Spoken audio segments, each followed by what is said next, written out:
This baby boy was born in Australia 4 months ago. He has a name but no formal paperwork to prove it. Kampung Numbak is home to some 8,000 people, many of them undocumented migrant workers from the Philippines. Undocumented children are everywhere, and in some countries, there are big problems. Their status. To the official, these undocumented children families are the bulk of the city, unrecorded and living like a ghost. Even more critical is to solve their education issues. The cost to educate undocumented immigrant children. It's one of the most divisive issues in America today. Children seeking asylum and refugee status often do not receive basic education.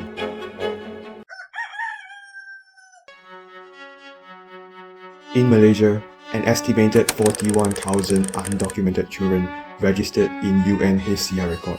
But this is just what we know. Unofficial numbers are expected to be around 290,000 children born on this soil, yet invisible to the states that surrounds them. They have no birth certificates, no identity cards, and no legal standing. Without an identity, there is no school waiting for them. Malaysia education system is built on citizenships. The Education Act makes primary schooling compulsory only for citizens, leaving tens of thousands of children legally excluded from classrooms that sit just streets away from where they sleep. The government 2019 Zero Reject policy was a step forward, but it reaches only children with at least one Malaysian parents. For the rest, the door remains shut.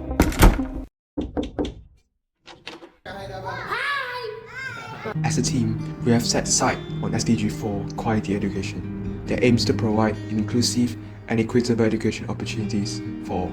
We strive to elevate public awareness on education discourse of the poor and needy, promote education-centered NGO, and bridge education divides between the community. But how can we include everyone?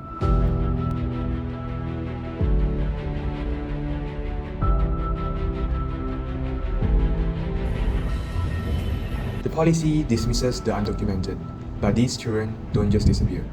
Today, many of them often concentrate in the dense, diverse urban corridors of Kuala Lumpur, and Chow Kit is the prime example. Chow Kit.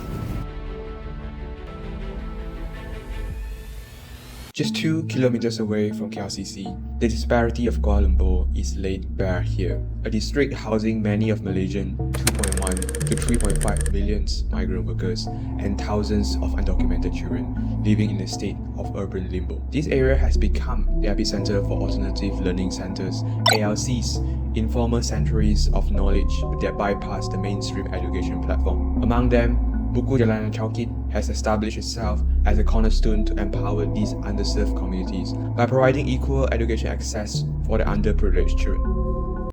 Before we pay our visit, negotiation took place. Hello guys, so now we are having the first meeting with the NGO, so hopefully we can get a further result in terms of the timing and the planning. After having an online briefing session with Buku Jalanan Chow Kit, we are able to confirm our visit. But before that, let's buy something for the kids. Okay, we got our tissue. We are finding books for the children and yeah, picture books.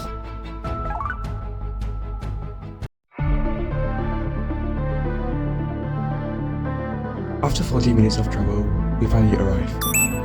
See, this is everybody. Walking up the stairs corridor, we are warmly welcomed by many children. This is Mr. Azril. He was very hospitable to us and gave us a brief introduction to the organization. Buku Jalanan Chow Kit began with a simple initiative to help the many migrant children wandering the street. A co-founder started by bringing books and a mat to back alleys, teaching children basic literacy, such as reading, writing, and counting. In 2017, coinciding with Malaysia hosting the SEA Games and the government push for a cleaner street, BJCK seized the opportunity to rent a building floor, establishing a safe learning center for the undocumented children. Since these children cannot attend formal school, BJCK created an alternative system with its own syllabus and full-time teachers. By 2023, their first batch of students sat for SPM examination, with one now pursuing a degree in Islamic finance. Regarding the stateless children education welfare, he was glad to have his visit. Here is why you so care about the migrant worker child.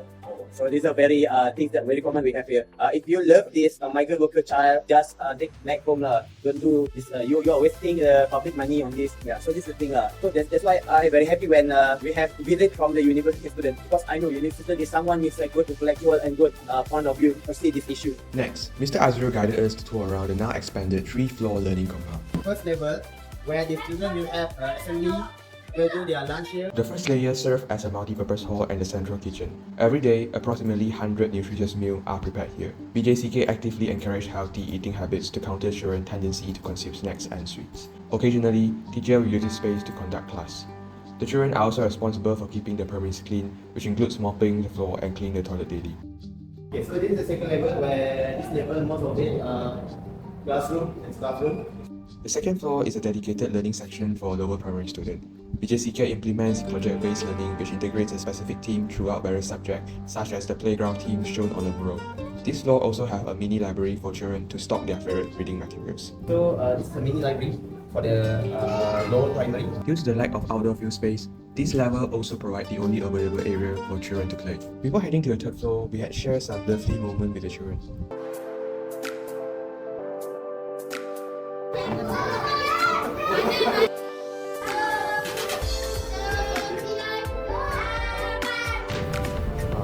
The third floor is designated for upper primary and secondary students. The reading lounge is more academic intensive, with a science lab also located on this level. The floor used to be a hostel for migrant workers.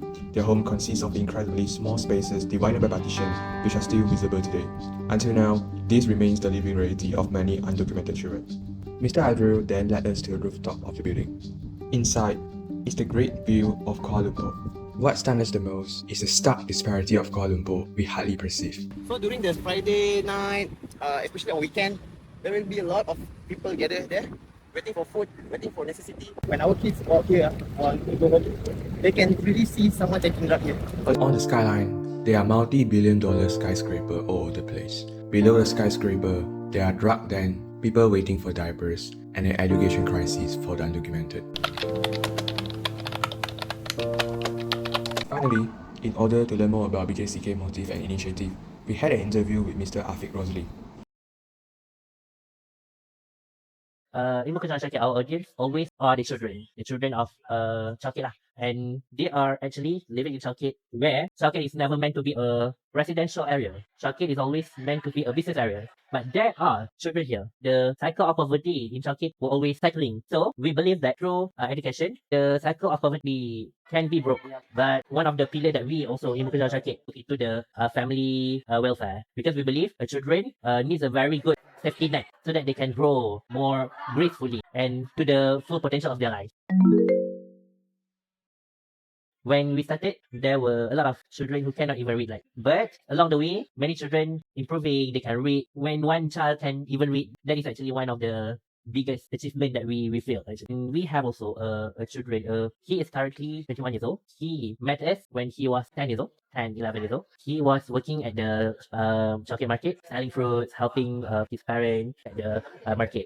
So every morning he will work at the market, and after he work, he come to the Chow Kit to have his learning. Right now, he is in a university already with his passion, altruism.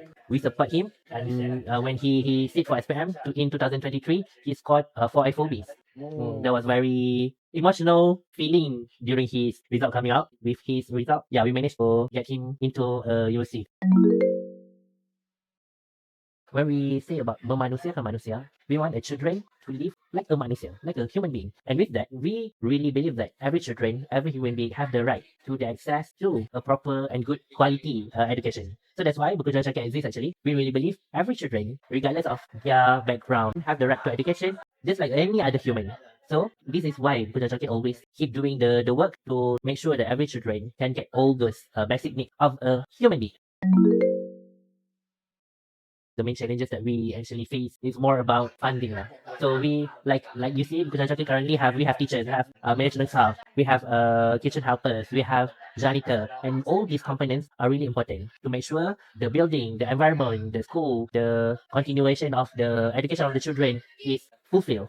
we cannot only depend on the volunteer who come and go. So we really need team, a very good team to really nurture the children. Yeah, as we are expanding, currently Buku Jalanan Chow Kit own Buku Jalanan Chow Kit, a BJCK Sdn Bhd.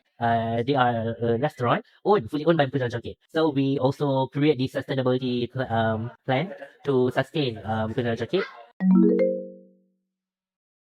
To be honest, right, during that time, we just ask the children what you want to do in life. They want to play. And that is why we figure out and we seek for collaboration to coach the children. And they cannot participate in any competitions because all the competition in Malaysia usually needs IC through sport. We believe they not only grow physically, but they also learn mentally. Education is a right to every children. That is what we really, really believe. We work on the ground. We walk with the children. We grow together. That is what really matters to the children, specifically to the marginalized and underserved community. Let us do this with the children, with the community, and you do your part to empower these children. And in many collaborative ways. And that's why Buku Jalanan Chow Kit, if you can see, we really work with every part of the world, corporates, NGOs. With the collaboration, we can grow bigger. And when the community is well served, our nation will be very optimum. Finally, as we are heading to the noon, most students arrive and assemble at home. They are preparing for the upcoming sports day event in April. In the midst of their preparation, we took this chance to interview a teacher in charge and her student. So for me, actually, knowledge that financial wealth is also one of the definition of success. With that, you can do a lot of many other things for other people. But for me, for this student, my definition of success is when they can really because considering the background, their upbringing, their family, their future is quite uncertain. They didn't know how long they will be here. They don't even know if they can get or enter university. So one thing for me that is important for me as a teacher, and I still keep giving them education. But one thing that I hope is they can use their education for them to break the cycle. What's next? I am 16 years old. And then I was in Malaysia. After you finish your study here, what do you want to be today? I think I will be a scientist. What do you like the most from Malaysia? This organization helps us to school because we have a chance to school at the government, so they help us to experience school. In Malaysia, the only alternative center that we recognized by the Ministry of Education is the from Rohingya and Palestine. The others they didn't recognize. So that's why it's been hard for us to have a proper donation of help from the government.